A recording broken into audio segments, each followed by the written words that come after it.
Saudara Menteri Koordinator Bidang Hukum Hak Asasi Manusia, Imigrasi dan Pemasyarakatan Yusril Izzah Mahendra memastikan rancangan Undang-Undang Perampasan Aset masuk dalam daftar program legislasi nasional Prolegnas Prioritas 2025-2026. Yusril mengatakan telah menerima laporan dari Menteri Hukum Supratman Andi Aktas bahwa rapat revisi Prolegnas menyepakati RUU ini sebagai salah satu prioritas. Meski begitu, proses pembahasan akan mengalami perubahan di mana DPR dinilai cenderung mengajukan rancangan baru sebagai inisiatif menggantikan draft usulan pemerintah sebelumnya di era Presiden Joko Widodo. Menurut Yusril, saudara, aturan tidak tertulis menyebut RUU usulan pemerintah yang belum selesai dibahas akan ditunda dan didiskusikan ulang setelah pergantian kabinet. Pak Supratman Andi Aktas sudah melapor pada saya bahwa Prolegnas sudah dilaksanakan, rapat untuk revisi Prolegnas sudah dilakukan dan sudah memasukkan pembahasan terhadap rancangan undang perampasan aset itu menjadi prioritas untuk dibahas dalam Prolegnas 2025-2026. Saudara, lebih dari 1 dekade, rancangan Undang-Undang Perampasan Aset untuk mengurangi korupsi tak kunjung disahkan. RUU Perampasan Aset kembali mengemuka setelah pada akhir Agustus kemarin, masyarakat melayangkan tuntutan yang disebut dalam 17+8 tuntutan rakyat.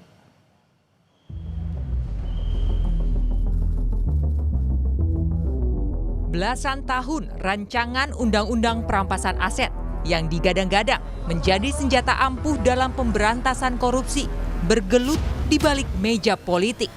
Bolak-balik masuk keluar Prolegnas, tapi tak kunjung mendapat payung hukum yang jelas.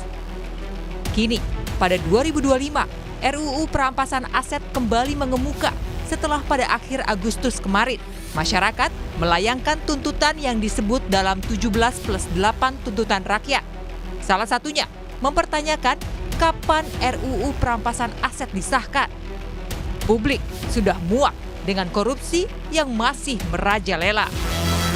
Ini adalah RUU Perampasan Aset. Ini sudah jelas sekali diperintahkan oleh Pak Prabowo gitu ya, bahwa segera disahkan RUU Perampasan Aset. Ini rancangannya sudah berjalan selama 17 tahun. Nah, kalau bisa ini juga cepat-cepat untuk segera difinalisasikan. Apa yang masih kurang, apa yang masih lemah, segera difinalisasikan, segera Bang. Karena ini salah satu yang saya lihat juga ya, banyak disampaikan oleh segala lapisan masyarakat karena kita memang benar-benar sudah muak sekali dengan adanya korupsi di negara kita. Jadi RUU Perampasan Aset ini adalah salah satu tuntutan jangka 1 tahun yang kami juga rasa perlu holistik ya dilihat. Jadi sebagai rancangan undang-undang memang dia berpotensi bermata pisau dua gitu, dimana kalau kita tidak memiliki proses hukum yang kuat, yang independen, kita tidak punya KPK yang independen, undang-undang tipikor yang juga harus diperkuat gitu ya, diperjelas, diperbarui supaya tidak karet, maka sebenarnya undang-undang ini tidak bisa diburu-burukan juga gitu ya. Jadi harus memastikan bahwa ini holistik gitu ya dalam pelaksanaannya. Perjalanan RUU Perampasan Aset bukanlah hal baru. RUU Perampasan Aset kali pertama diinisiasi PPATK sejak 2003.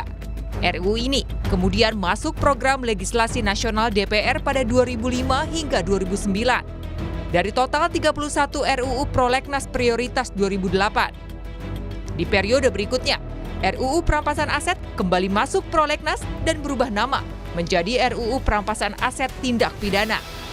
Pada era pemerintahan Presiden Joko Widodo, pemerintah telah mengirimkan surat presiden untuk membahas RUU Perampasan Aset pada pertengahan Mei 2023.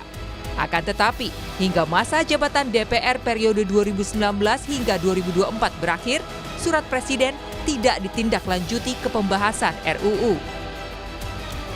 Bergulir dalam berbagai periode legislasi, RUU Perampasan Aset terus terhambat. Baru pada September 2025, DPR melalui Badan Legislasi memutuskan secara resmi mengusulkan RUU Perampasan Aset masuk dalam Prolegnas Prioritas 2025 sebagai inisiatif DPR dan akan dibahas di Komisi 3 DPR. Tak perlu lagi ada perdebatan soal usulan pembahasan, karena RUU Perampasan Aset sudah resmi jadi inisiatif DPR. Terdapat 3 RUU yang diusulkan untuk masuk dalam perubahan kedua prolegnas RUU prioritas tahun 2025, yaitu 1. RUU tentang perampasan aset, 2. RUU tentang Kamar Dagang Industri, 3. RUU tentang kawasan industri. Ya, 2025, dan ini tetap sebagai inisiatif DPR. Ya. Jadi perampasan aset tidak ada lagi perdebatan di pemerintah atau apa, tapi di DPR. Dan itu masuk dalam tahun 2025. Menteri Hukum menyatakan pemerintah menyetujui usulan tersebut dan komitmen politik untuk menyelesaikan aturan ini semakin menguat setelah Presiden berbicara langsung dengan para ketua umum partai. Sehingga pemerintah tinggal menunggu hasil penyusunannya, kemudian nanti dikirim, Presiden akan memberikan surprise. Kita tunggu dulu ya, yang penting keputusan politiknya hari ini lewat Pak Ketua dan teman-teman di Balik sudah jelas tahun ini Undang-Undang Perampasan Aset sudah masuk di tahun 2020. Kan Presiden sudah bertemu dengan ketua-ketua umum partai politik, dan yang kedua juga hari ini menandakan ada keputusan yang diambil, itu artinya pembicaraan ini sudah dilakukan secara baik ya, dan kita tunggu proses politiknya itu ada di DPR. Dalam berbagai kesempatan, Presiden Prabowo Subianto menegaskan komitmennya untuk mengambil alih semua aset negara yang dicuri atau diperoleh melalui korupsi. Ia bahkan menjanjikan akan memiskinkan koruptor dan menarik semua aset negara dari para malik uang rakyat.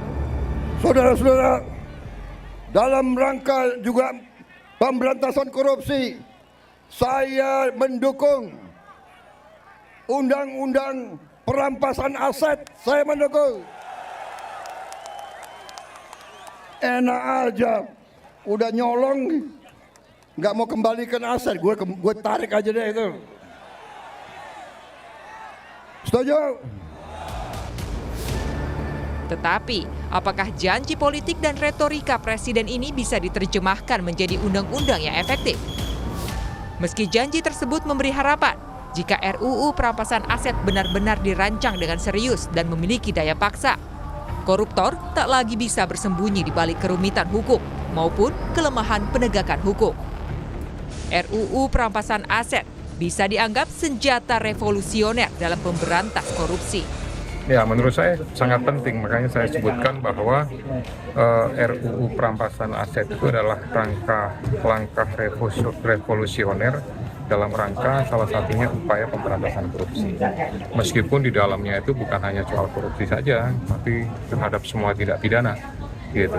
Jadi ini merupakan hal yang perlu diatensi. Kemunculan kembali RUU Perampasan Aset ini tidak lepas dari kritikan.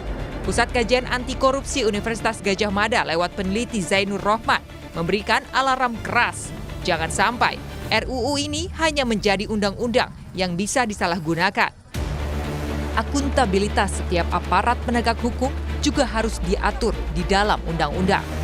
Kenapa? Karena undang-undang apapun itu bisa disalahgunakan kalau aparat penegak hukumnya tidak beres, kalau banyak judicial corruption, korupsi di bidang penegakan hukum.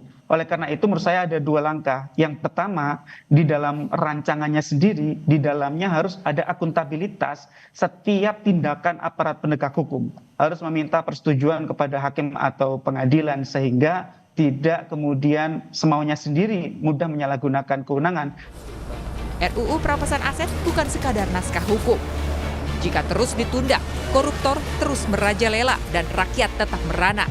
Maka pertanyaan yang terus mencuat, kapan RUU Perampasan Aset disahkan? Tim Liputan, Kompas TV.